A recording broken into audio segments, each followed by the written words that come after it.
Beleza, a aula está sendo gravada.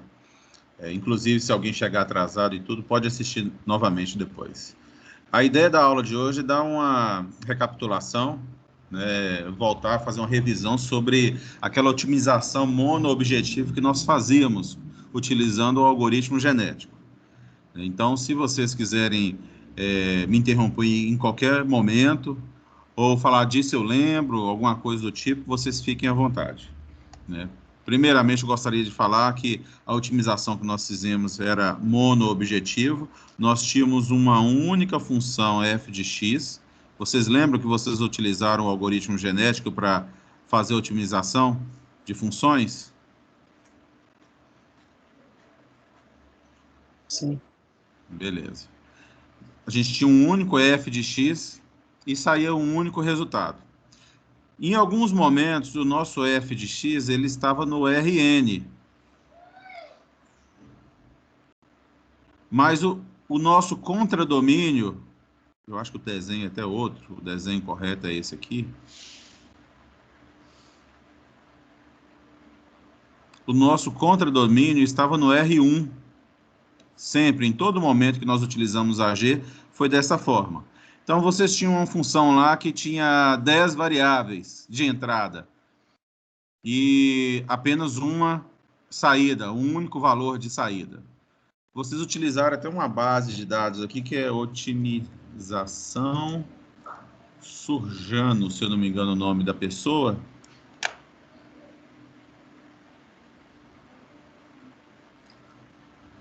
Astringin Surjano, se eu não me engano.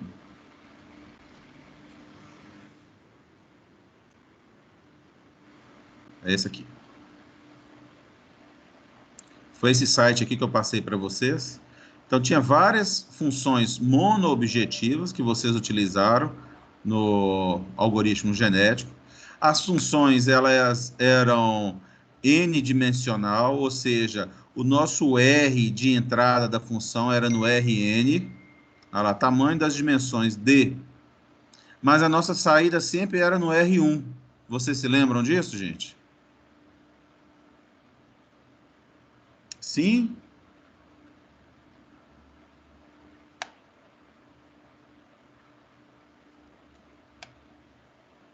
Vocês estão me ouvindo? Sim. Estamos ouvindo. Beleza. Então, sempre a saída era no R1. E no nosso algoritmo genético era mais ou menos assim. Nós tínhamos a primeira geração, vou escrever aqui um G1 aqui de primeira geração. Nós gerávamos indivíduos de forma aleatória. Esses indivíduos, de forma aleatória, geralmente nós fazíamos a representação dele num formato de vetor. Vocês se lembram? Sim. Beleza.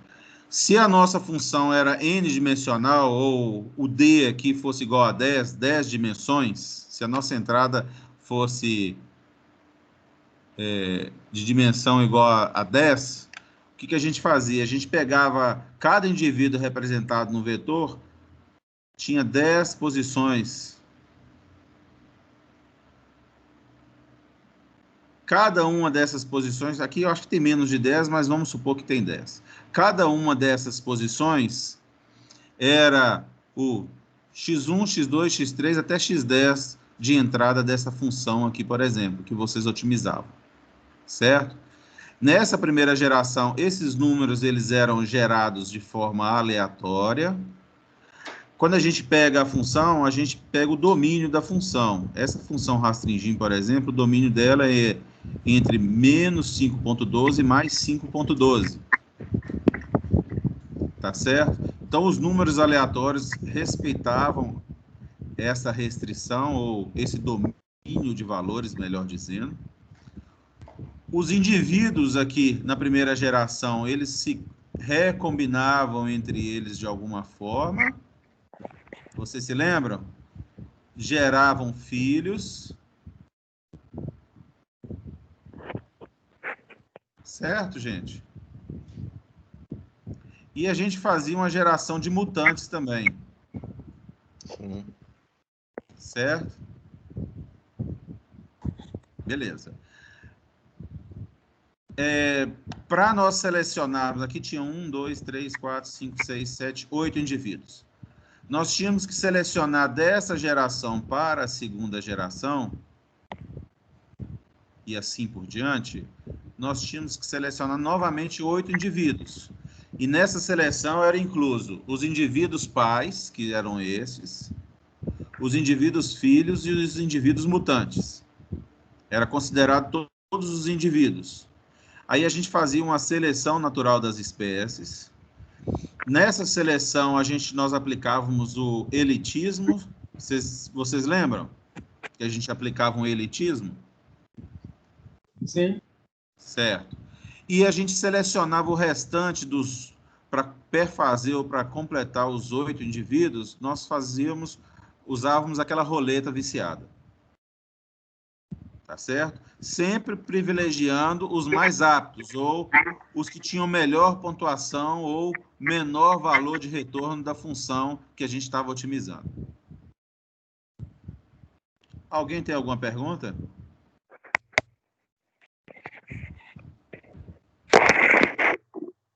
Alguém parece estar com o microfone aberto aí. Matheus Oliveira.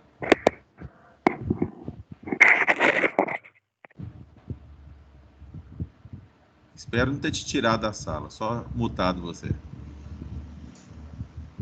Então, nessa seleção, nós selecionávamos entre os pais, filhos e mutantes 8 indivíduos para passar para a próxima geração. O fato da gente sempre estar privilegiando, ou estatisticamente nós tínhamos uma chance maior de pegar os mais aptos, então existia uma pressão seletiva de geração em geração para que os indivíduos, eles cada vez mais eles iam ficando melhores e iam se acomodando numa região de um mínimo global. A ideia era essa, tá certo? Esses valores, quando eles eram reais, nós tínhamos uma recombinação ou um crossover, uma recombinação para números reais. Vocês se lembram, gente, dessa recombinação para números reais?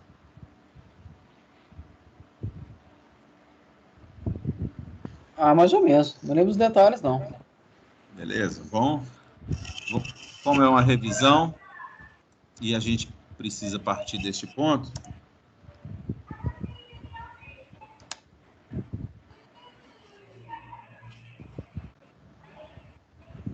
beleza. A nossa recombinação utilizando números reais era da seguinte forma. Vamos supor que um indivíduo do nosso problema, que nós acabamos de citar aqui da restringir, ele não tivesse 10 genes, ele tivesse somente 2 genes. E a nossa dimensão era igual a 2, para facilitar a nossa vida aqui. Então, se a gente tinha um pai nessa posição, esse aqui é o nosso X1 e o X2. Se a gente tinha um pai nessa posição, outro pai nessa posição, nós tínhamos uma recombinação chamada recombinação aritmética. Certo? Vou tentar lembrar aqui da fórmula da nossa recombinação aritmética. Era filho 1, gene I, recebe alfa vezes o pai 1 do gene I. Vocês vão lembrar agora. Mais 1 menos alfa vezes o gene do pai 2, o gene I do pai 2.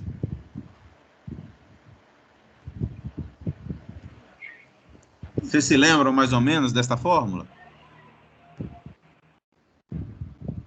Sim, sim. Beleza. O filho 2, a única coisa que era feito de diferente para o filho 2 é que a gente invertia. O pai 2 passava para cá e o pai 1 para cá. Os filhos, eles ficavam mais ou menos nesta posição. O filho 1 aqui e o filho 2 aqui ficavam mais ou menos nessa posição se a gente assumisse um alfa igual a 0,3 ou 33.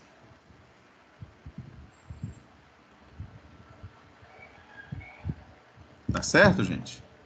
Então, essa aqui era uma recombinação. Existia uma outra recombinação, não vou entrar no detalhe aqui, só se precisar ao longo da disciplina, que era da seguinte forma.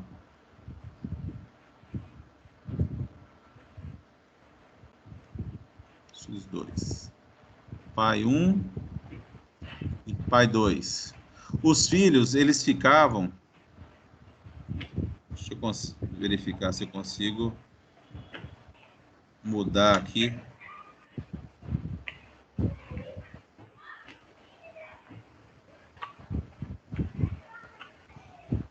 Beleza. Melhor assim. Os filhos, eles tinham uma probabilidade de ficar perto do pai 1, o primeiro filho, e uma probabilidade menor de ficar um pouco mais distante.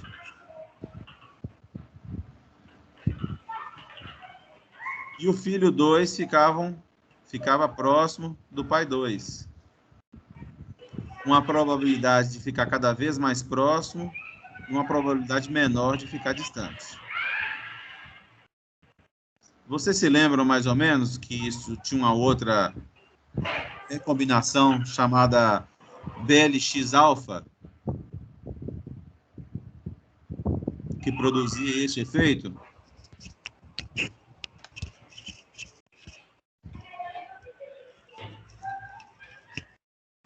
Uhum. Lembrei aqui, você explicando essa parte.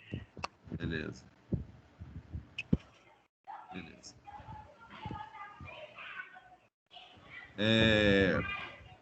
Que mais?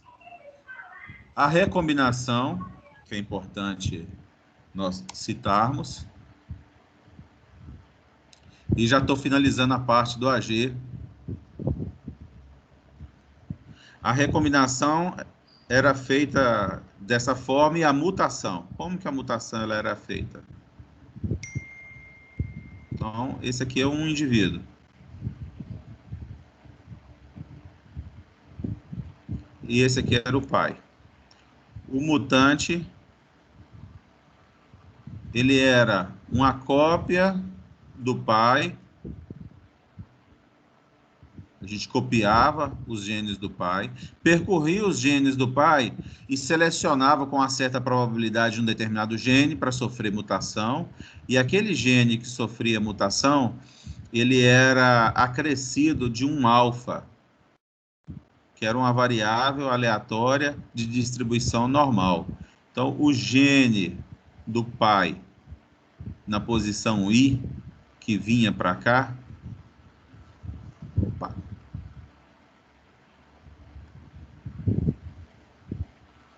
o gene do pai que sofria mutação que vinha para cá era o próprio gene mais um alfa, que era ou que é uma variável aleatória de distribuição normal que eu expliquei para vocês na disciplina anterior.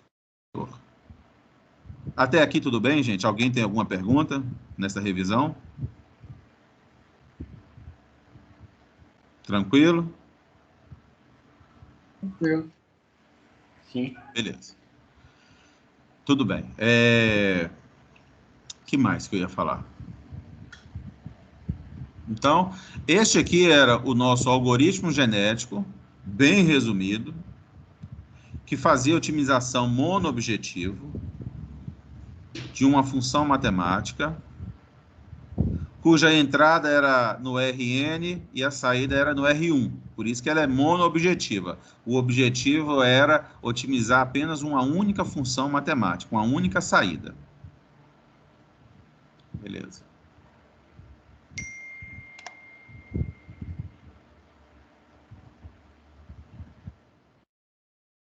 E agora nós vamos entrar no conteúdo da disciplina deste semestre. Beleza? Nós vamos fazer otimização, basicamente, essa disciplina é para fazer otimização multiobjetivo, essa computação evolucionária.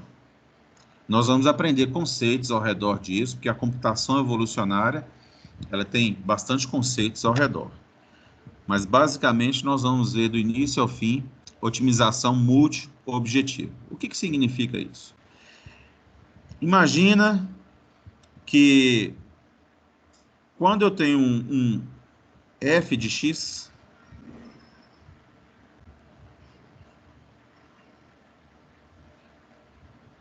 igual a qualquer operação que eu tenho em relação a x,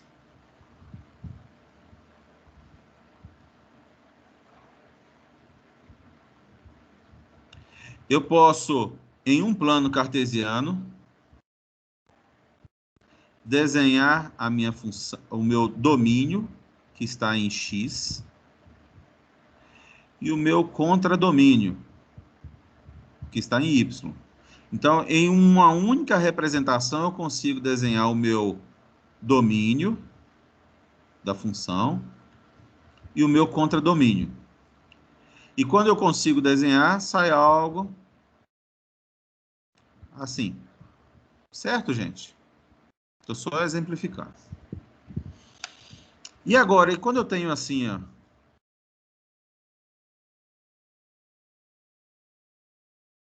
o meu problema, ele tem uma função, vou chamar de f1, que faz operações com o x, e com esse mesmo x, eu tenho um f2 que faz uma outra operação com o mesmo x. Vou dar um exemplo prático disso.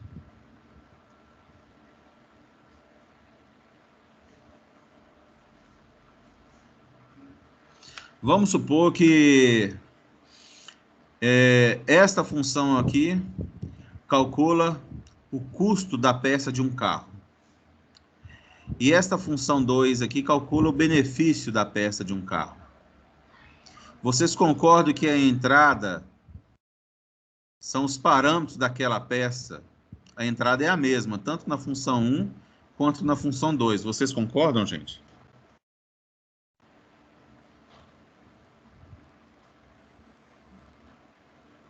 Sim. Beleza, então eu tenho a função 1, que ela calcula o benefício. O que eu quero é o maior benefício possível. E eu tenho a função 2, que calcula o custo. Eu quero o menor custo possível.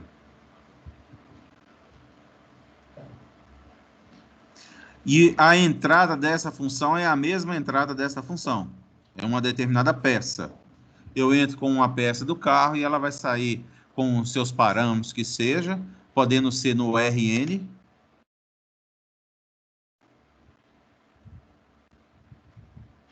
Certo? E o meu contradomínio vai estar no R2.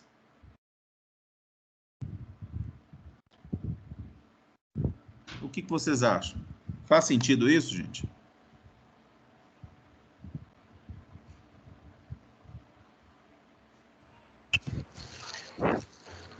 Sim, você tem duas funções de saída, né? Isso. Beleza. Então, olha... O que seria esse N? Oi? O que seria esse N? Esse N aqui é porque são os vários valores daquela peça. Por exemplo, peso, sei lá, quantidade de gramas de aço, quantidade de gramas de ferro, sei lá.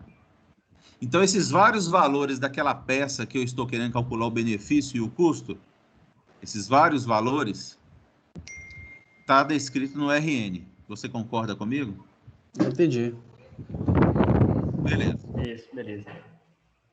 Quando a gente sai de monoobjetivo, monoobjetivo eu tenho esse X, podendo estar no RN ou não. E eu tenho o meu contradomínio no R1. Esse é o meu monoobjetivo. Em boa parte das vezes, eu consigo imprimir. Parece que alguém está pedindo para entrar. Tá. Em boa parte das vezes, eu consigo imprimir o meu domínio e contradomínio em um único sistema.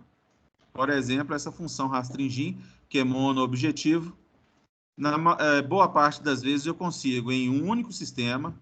Por exemplo, aqui eu tenho o meu x1 e o meu x2 e a minha saída da função. Então, eu consigo imprimir em um único sistema tanto o meu domínio quanto o meu contradomínio e enxergar, visualizar o comportamento da minha função. Quando eu vou para o multi-objetivo, geralmente se separa um sistema para as variáveis. Nós criamos um sistema para as variáveis, chamado espaço das variáveis, e um sistema para o contradomínio, chamado de espaço dos objetivos. Ficou claro isso, gente?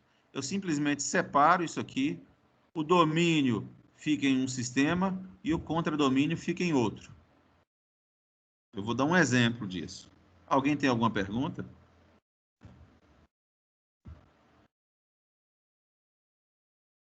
Não? Então vamos lá, então. Vamos num exemplo então mais prático da gente enxergar o domínio separado do contradomínio. Aqui então nós vimos que a função, quando a gente tem uma otimização monoobjetiva, é uma única função. A gente tem um problema de que o nosso domínio está no Rn e o nosso contradomínio está no R1. Perfeito. E em boa parte das situações, nós conseguimos representar esse problema, ou a superfície desse problema, que faz o casamento entre o domínio e o contradomínio, em uma única imagem. Quando a gente passa para multi-objetivo, nós precisamos de duas imagens para simbolizar e enxergar esse sistema. Uma imagem vai ficar com as variáveis, ou seja, com o domínio, e a outra imagem vai ficar com o contradomínio ou com os objetivos. Vamos verificar aqui um exemplo mais prático.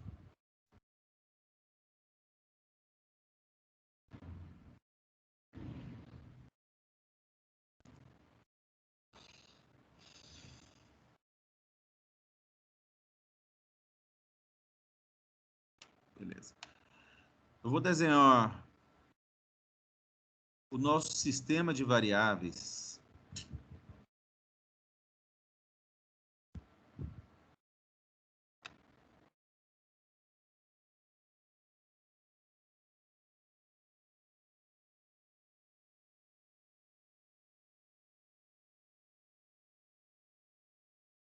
Vou escrever duas funções aqui. O f de 1, x ao quadrado. E a minha segunda função, f2, que é a minha segunda função, ou o meu segundo objetivo.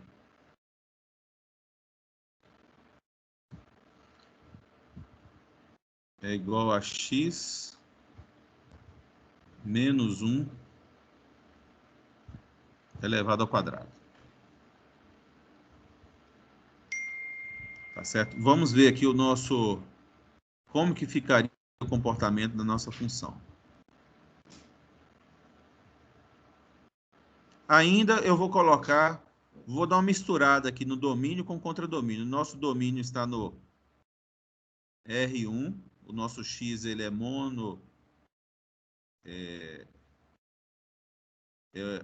monodimensional, e o nosso contradomínio está no R2. Tá claro isso, gente? Tá certo assim, Sim. gente? Beleza. Nessa imagem ainda eu vou misturar, vou colocar o contradomínio aqui ainda. Então, o meu F1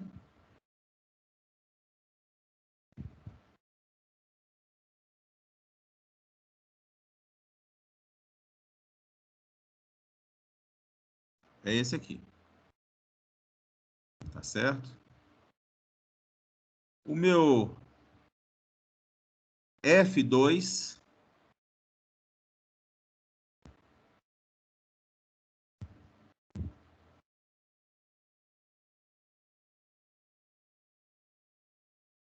é esse aqui.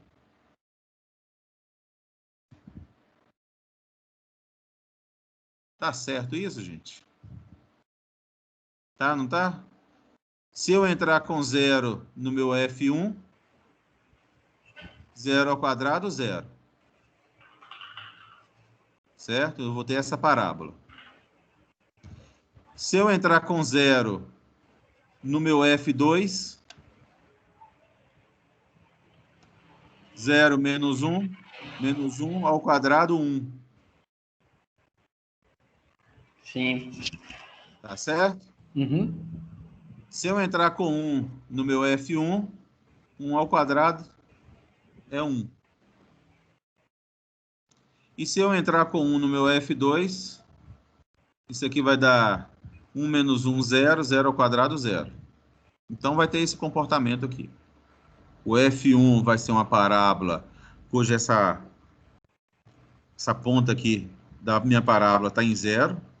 Meu ponto de mínimo nesta função F1 está quando o meu x vale 0. E meu ponto de mínimo em F2 é quando o meu x está em 1. Tá certo?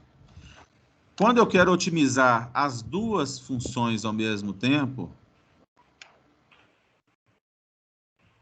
eu falei para vocês que a gente separa o nosso domínio e contradomínio em imagens diferentes.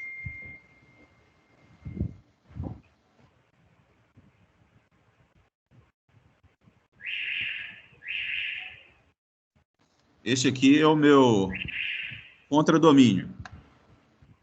Então, vamos fazer o seguinte. Vamos pegar valores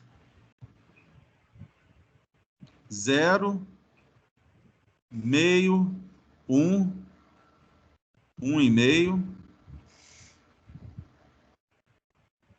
meio e 1. E vamos colocar em cada uma dessas funções aqui. Então, vamos colocar aqui.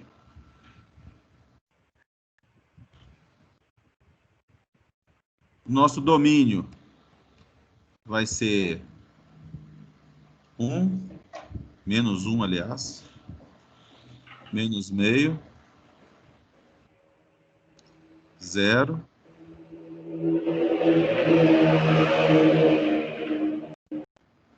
meio, 1, 1,5.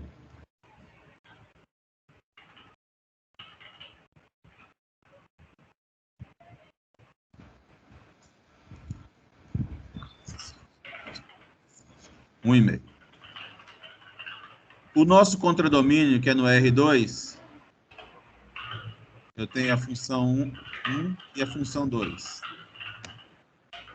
Beleza. Quando eu coloco menos 1 na primeira função, a saída aqui é 1. Quando eu coloco menos 1 na segunda função, a saída aqui é 4. Tá certo, gente? Vocês estão conferindo aí? Sim. Uhum. Beleza. Quando eu coloco meio, vou ter que pegar uma calculadora aqui para me auxiliar. Espera aí só um pouquinho.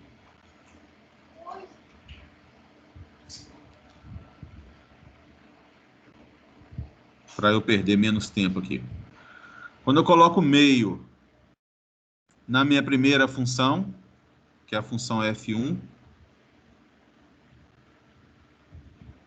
eu tenho 0,25.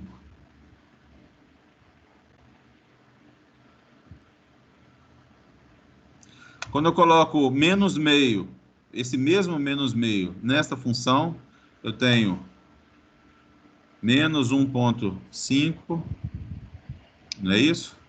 Vezes menos 1,5. Opa!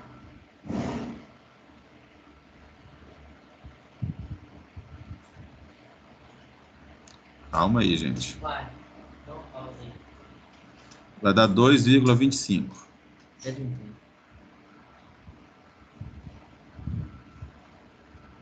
Espera só um pouquinho, gente.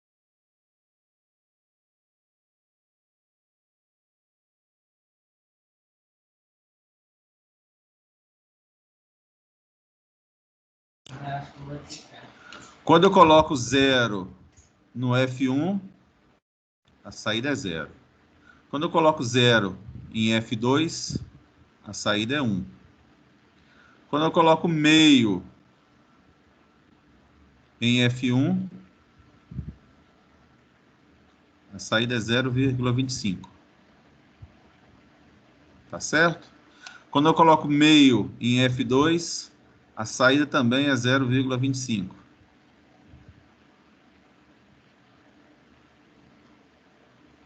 Certo, gente? Quando eu coloco 1 em F1,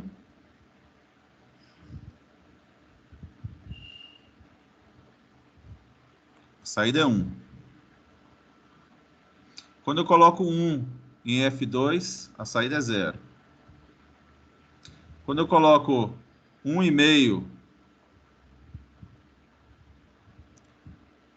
em F1,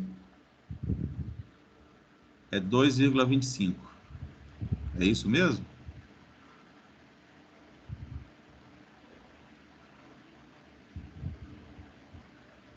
Isso, 2,25. E aqui, 0,25. Vocês conseguiram enxergar, gente? Uhum. Beleza. Então, esse primeiro desenho aqui, ele representa o espaço das variáveis. Então, basicamente, eu me preocupei mais em desenhar onde as variáveis se encontram no plano cartesiano. Este segundo desenho aqui, ele é conhecido como espaço dos objetivos. Aquele que a gente quer otimizar, que é o F1 e o F2. Então, nós vamos fazer o seguinte: como que eu traço ou desenho o meu ponto menos 1 no espaço dos objetivos? É fácil, é só pegar o ponto 1 em F1, 4 em F2. É esse ponto aqui. Tá certo? Esse é o ponto menos 1. E o ponto menos 0,5? Fácil. Eu pego 0,25 em F1 e pego em 2,25 em F2. É esse ponto aqui. Tá certo, gente? O ponto 0 é 0 em F1 e 1 em F2, que dá mais ou menos aqui. O ponto meio em F1 é 0,25 e 0,25, dá mais ou menos aqui. O ponto 1 é 1 em F1 e 0 em F2. Dá aqui. O ponto 1,5 é mais ou menos 2,25 aqui e 0,25 aqui. Dá mais ou menos aqui. Então, no nosso espaço dos objetivos, todos os valores de x se encontram... Espera aí só um pouquinho. Deixa eu desfazer, vou colocar outra cor.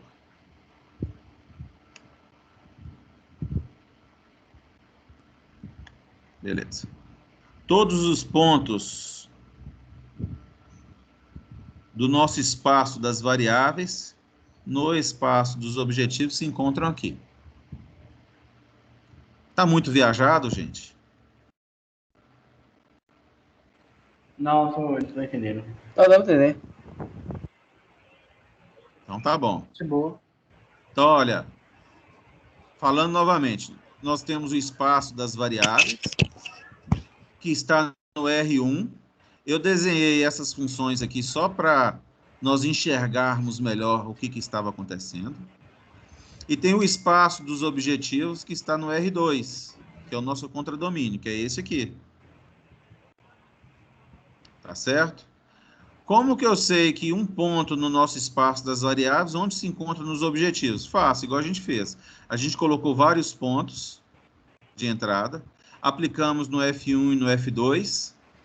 Com esse F1 e F2 de cada um desses pontos, a gente vai traçando e vai encontrando ele aqui no espaço dos objetivos. Tá certo? Beleza. Se vocês entenderam até aqui, vocês já entenderam já bastante sobre otimização multi-objetivo. Entenderam bastante mesmo. O que a gente quer é não um único ponto que otimize as duas funções. Nós queremos os pontos que otimizam as duas funções ao mesmo tempo. O que significa isso? Vocês vão perceber que se no nosso domínio que está em R1, nós formos andando de 0 para valores negativos, nós estamos piorando tanto o F1 quanto o F2. Vocês concordam comigo? Sim. Certo? Sim. Então, esses pontos não são interessantes. Vai dar subindo, não? Oi? Vai dar subindo na curva do Y. Isso. Eu quero minimizar as duas funções, F1 e F2. Ah, tá. Certo? Beleza. E se eu encontrar pontos que está distanciando de 0, tendendo ao infinito negativo, eu estou piorando as duas funções, porque as minhas funções são de minimização. Entendi. Você concorda? Sim. Beleza? Beleza. E se eu encontrar valores no R1 ou no espaço das variáveis que fica distanciando de 1 para o infinito positivo, eu pioro as duas funções. Então, são pontos que eu não quero encontrar na minha otimização. Mas, se eu encontro pontos que, se eu caminhar para cá, eu melhoro F1 e pioro F2. Se eu caminhar para cá, eu pioro F1 e melhoro F2. Vocês concordam comigo? Aham. Esse espaço aqui são os pontos que eu quero encontrar na minha otimização. São pontos que otimizam tanto F1 quanto F2. Tá certo, gente? Sim. Beleza. Então tá jóia. É só uma coisa, parece que o melhor ponto seria o de interseção, nesse caso, é isso mesmo? Na verdade, depende. Vamos supor que. Vamos voltar para o custo e benefício. Eu quero o menor custo. Vamos supor que essa função F1 é o custo. E essa função F2 é a função 1 sobre benefício.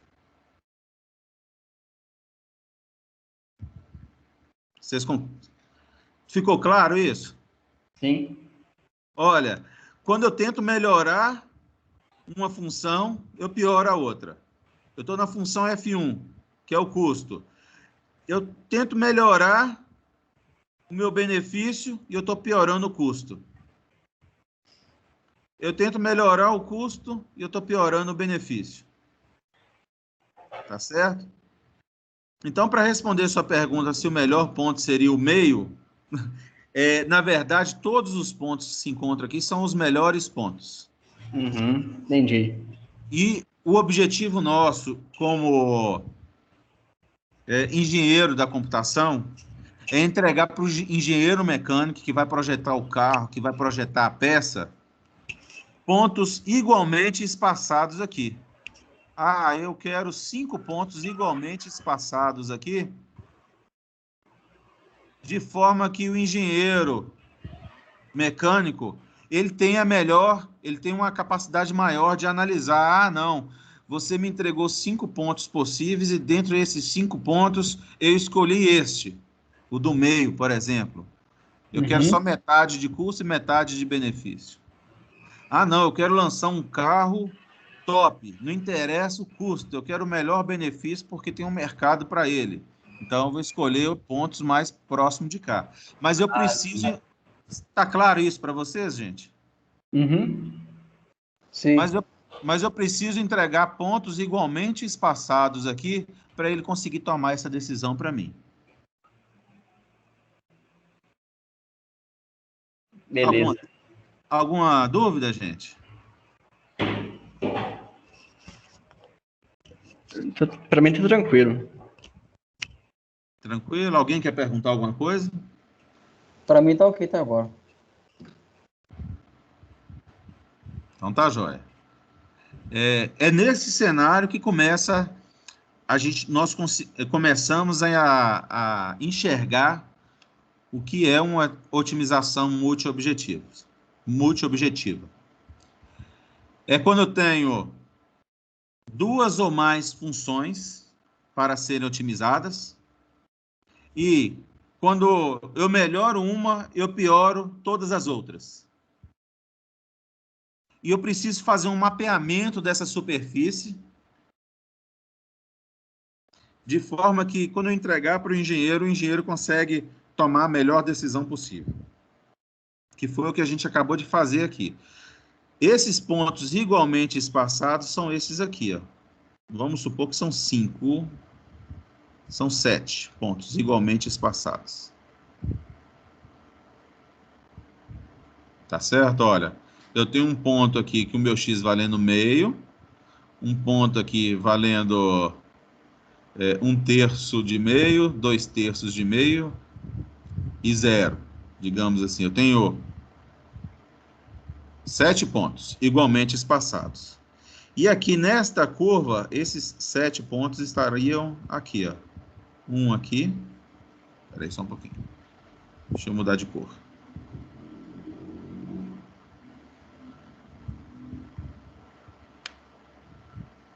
Os 7 pontos estariam aqui. Um aqui.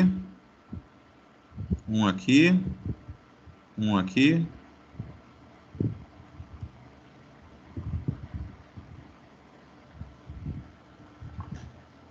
Ficou claro isso, gente?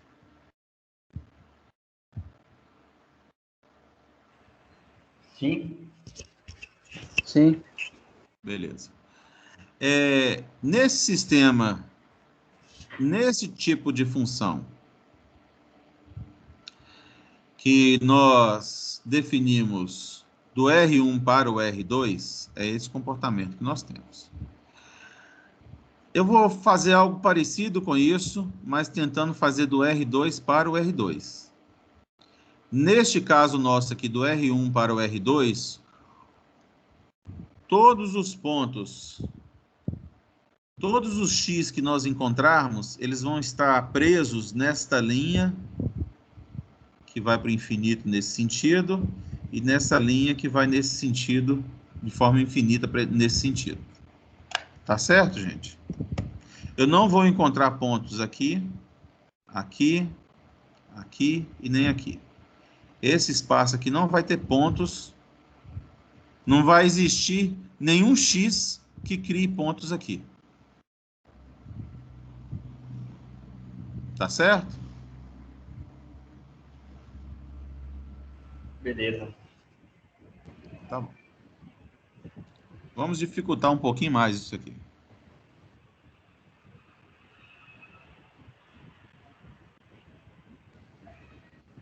Vamos lá.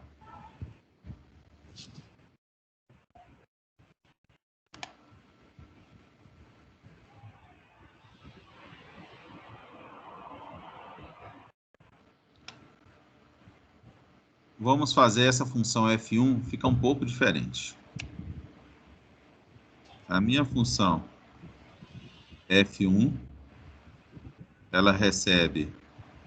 Opa, desculpa. Tá errado isso aqui. A minha função f1, ela recebe um x1 e um x2. Beleza? E ela é igual a... Deixa eu pensar aqui como que eu vou fazer isso aqui.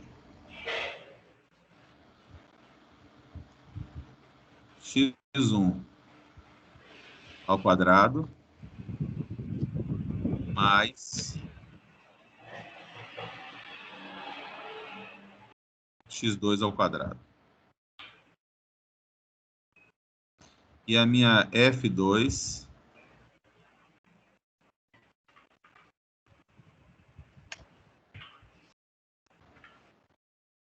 que recebe o mesmo x1 e o mesmo x2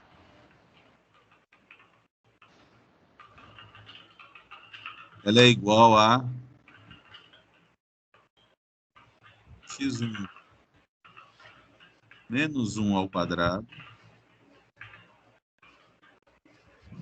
mais x2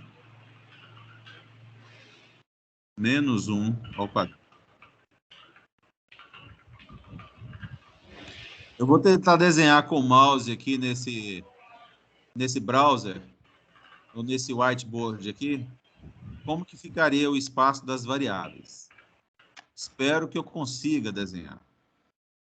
Primeiro que o espaço das variáveis vai ficar dessa forma.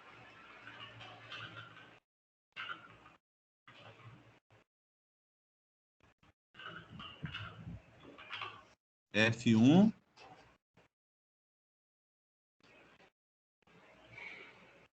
F2 e aqui seria a saída da nossa função. Tá certo? O ponto de mínimo de F1 é na origem, certo? 0 e 0. 0 ao quadrado é 0, 0 ao quadrado é 0, 0 mais 0 é 0. Então, esse aqui é o ponto mínimo do nosso F1.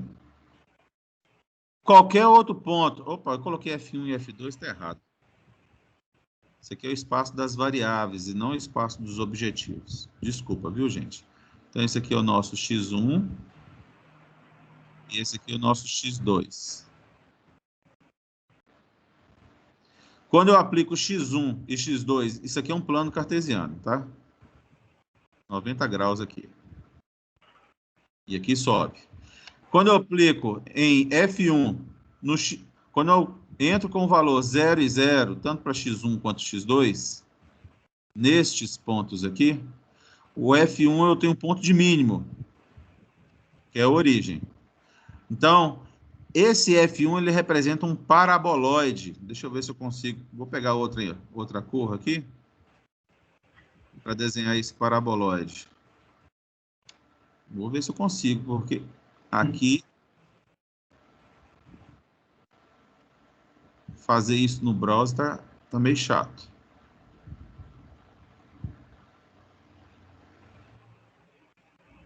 Qualquer perda aqui de fidelidade, vocês me perdoem. O que vocês acharam? Ficou bom, bem parecido. Ficou? Mas é bem. Eu pesquisei aqui. É isso mesmo. Beleza. O ponto de mínimo de F2 é quando eu entro...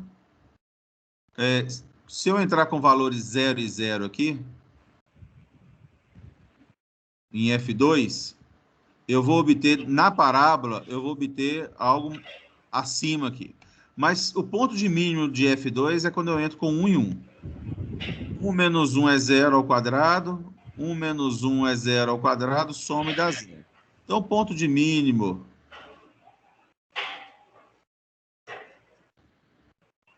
da nossa função F2 é esse lugar. Aqui eu tenho uma outra parábola, que eu não vou conseguir desenhar tão bonito como eu tinha desenhado. Chegou no limite do whiteboard aqui.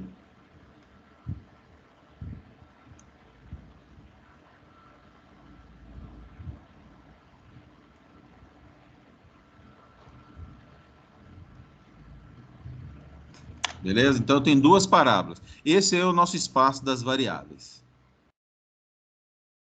Tá certo, gente? Tranquilo? Beleza. Beleza. Vou desenhar agora o espaço dos objetivos. Vou voltar aqui. Espaço dos objetivos. Vai ser este aqui.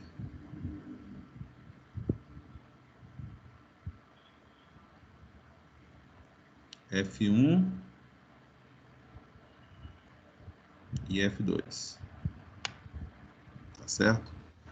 No espaço dos objetivos, o meu ponto 0 e 0, quando eu entro com os valores 0 e 0, qual é o valor de saída aqui? É 0, não é? Então, domínio, contradomínio, formado por F1 e F2. O nosso domínio, eu tenho o valor formado por x1 e x2. Eu tenho o valor 0 e 0. Se eu aplicar 0 e 0 em F1, o valor de saída aqui é 0. Se eu aplicar 0 e 0, o valor de saída aqui vai ser 1 ao quadrado, mais 1 ao quadrado, 1 mais 1, 2. Se eu aplicar o ponto 1 e 1 em F1, vai dar 1 ao quadrado, mais 1 ao quadrado, vai dar 2. Se eu aplicar 1 e 1 aqui, vai dar 0 em F2. Então, esse ponto aqui, 0 e 0, que faz parte do nosso domínio das variáveis, do espaço das variáveis, ele vai ficar no ponto 0 em F1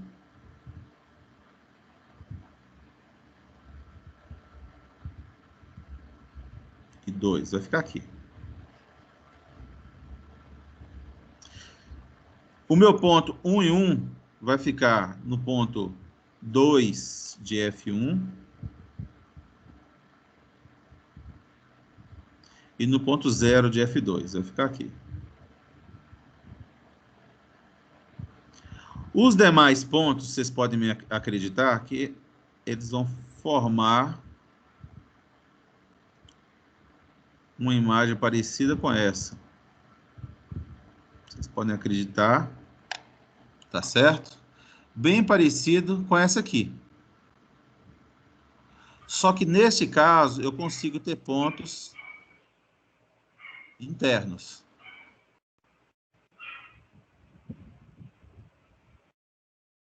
Tá certo? Eu consigo ter pontos aqui na parte interna.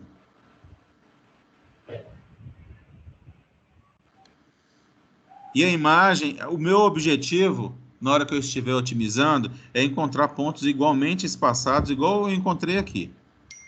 Então, se eu quiser encontrar 7 pontos, eu quero encontrar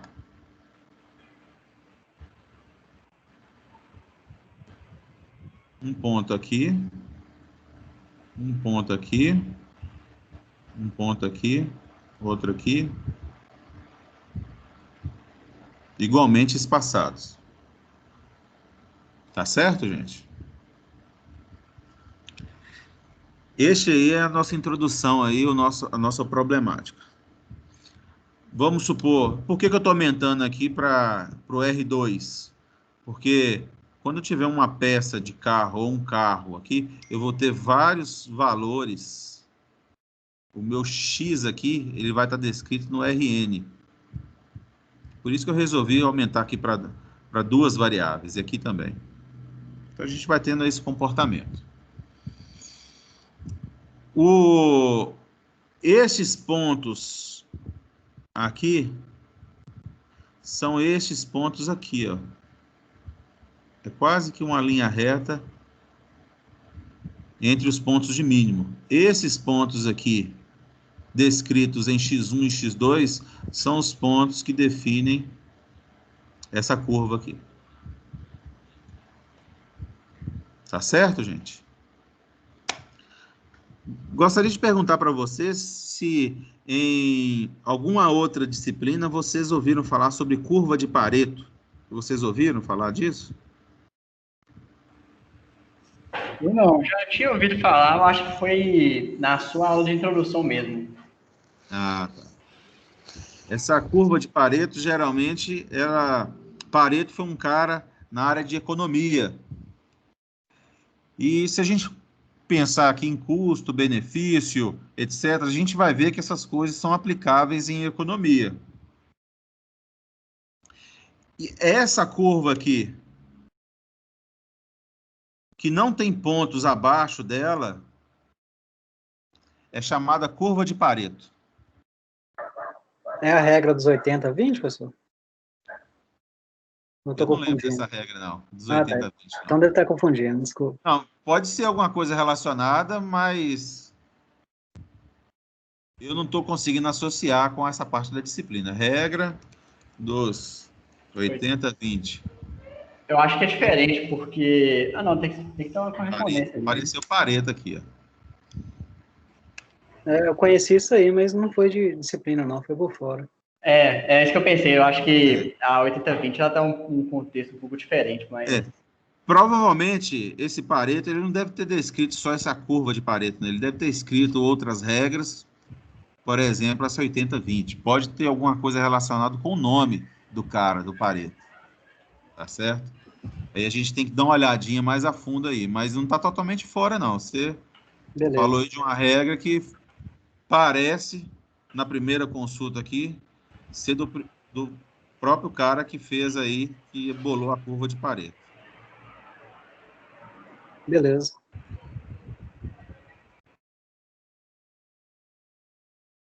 Beleza, vamos voltar lá.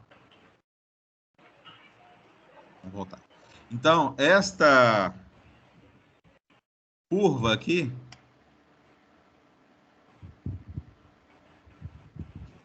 ela pode ser chamada também, ela tem alguns nomes. Deixa eu ver se eu consigo. Texto. Consigo escrever. Beleza. Essa curva, ela possui alguns nomes. Curva de Pareto é uma delas.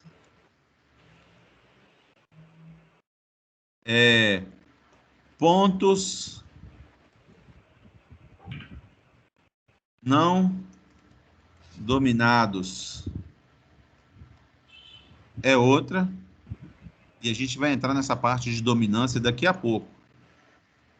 Agora são 7h49. Então, ó, curva de Pareto, pontos não dominados, ou simplesmente Pareto ótima. Também é um termo utilizado na literatura.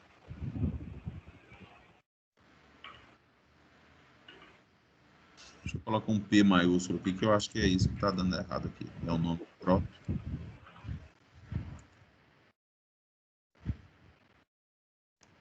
Tranquilo, gente?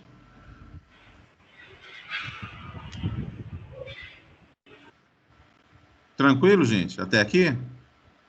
Beleza. Beleza. Por que é que esses pontos aqui são pontos não dominados? Aí eu vou entrar na parte de dominância. Deixa eu escolher outra cor aqui.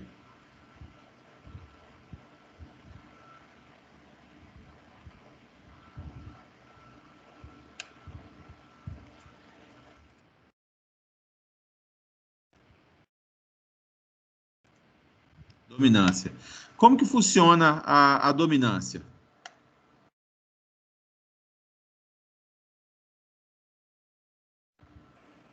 Vou desenhar aquela curva ali, ou pelo menos tentar desenhar aquela curva aqui embaixo.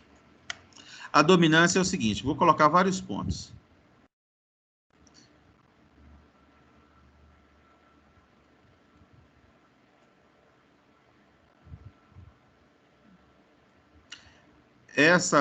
Esse eixo aqui representa o meu F1 e esse outro eixo aqui representa o meu F2. Tá certo? E eu vou falar a relação entre os pontos de dominância.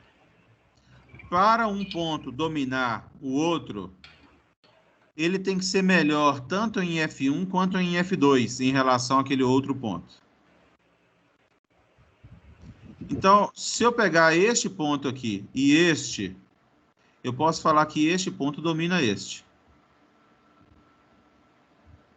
Vocês concordam, gente? Sim. Então, olha. Se eu dividir esse ponto aqui, dividir meu plano cartesiano, neste ponto, em 4 partes, eu vou dizer o seguinte: todos os pontos que se encontram nesse quadrante, inclusive nessas linhas, são pontos dominados por este. Ficou claro isso, gente? Uhum. Sim. Todos os pontos que se encontram neste quadrante, inclusive nestas linhas, dominam este ponto.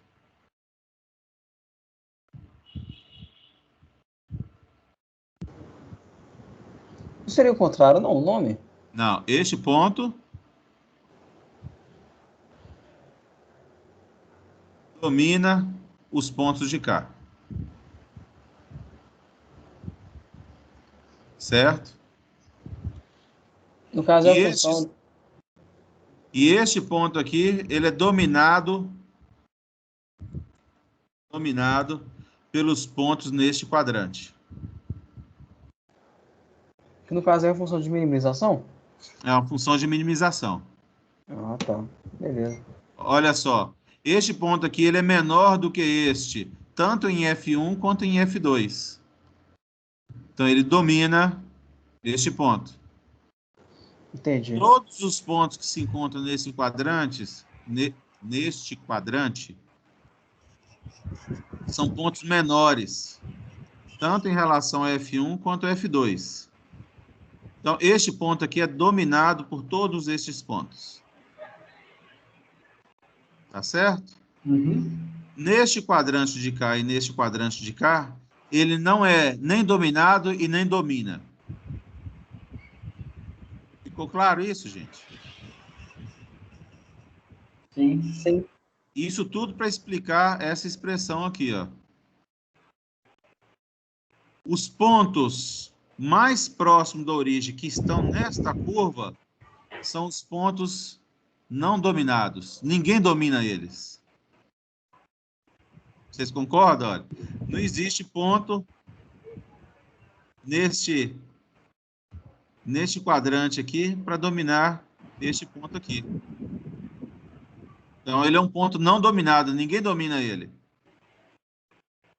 Esse ponto aqui, não existe pontos nenhum neste quadrante para dominar ele. Então, ele é não dominado. Não existe nenhum ponto aqui para dominar ele. Então, ele é não dominado. Isso aqui é para explicar esse termo existente na literatura de pontos não dominados, conjunto de pontos não dominados. É a própria Pareto. Ou Pareto ótima, como alguns preferem dizer. Então, essa curva formada da correspondência das funções é os melhores pontos possíveis, porque... Isso, são os melhores pontos possíveis que tentam otimizar tanto F1 quanto F2 ao mesmo tempo. Uhum. Tá joia? Beleza. Então tá joia. Esta aqui é a curva Pareto. Ou os pontos que se encontram nesta curva são chamados de pontos não dominados, ou conjunto de pontos não dominados. Tá feito isso, gente? Tá claro isso?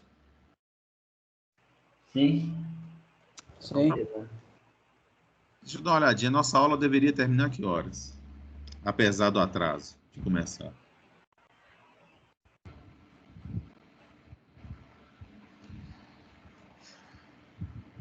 Eu acho que já deveria encerrar agora, não é isso? Às 8 horas?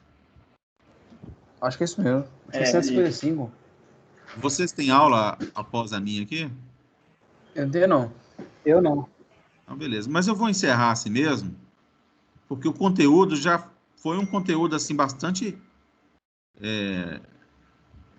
foi um conteúdo considerável que foi passado aqui, tá certo?